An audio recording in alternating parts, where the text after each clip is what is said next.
On avait pris des ordonnances en septembre 2017 pour réformer le Code du travail et organiser le libérer, organiser le protéger.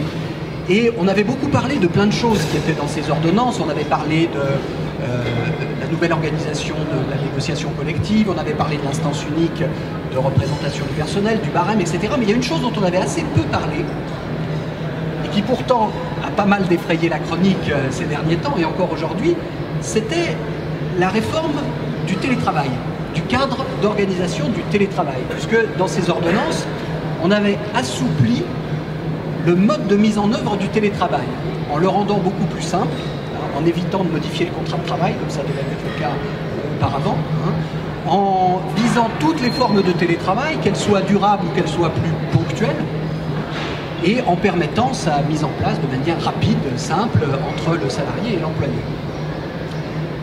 Eh bien, on est passé pendant la période de confinement d'une situation où on avait à peu près 7% grosso modo de télétravailleurs en France, à une situation où on est passé à presque 30%, 28% grosso modo. Donc 4 fois plus. C'est massif.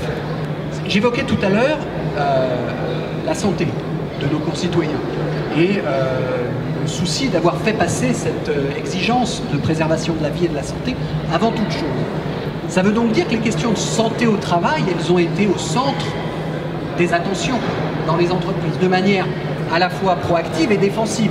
De manière défensive, évidemment, parce que les entreprises ont été confrontées au fait d'organiser cette préservation de la santé au travail, d'organiser la distanciation sociale, d'organiser les conditions de circulation, d'organiser la présence ou la non-présence des salariés, avec en toile de fond cette question de la santé des travailleurs.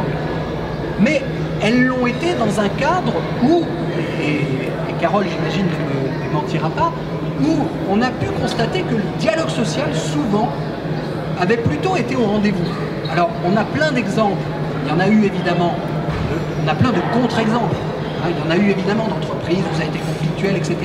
Mais d'un point de vue global, d'un point de vue macro, l'enseignement quand même intéressant sur ce sujet, c'est que la question de l'organisation de la prise en compte de la santé au travail dans ce contexte très spécifique, avec les représentants du personnel, avec les négociateurs dans l'entreprise, a quand même, dans une majorité de cas, était plutôt un sujet avec lequel les parties dans l'entreprise se sont coltinés de manière constructive et de manière proactive.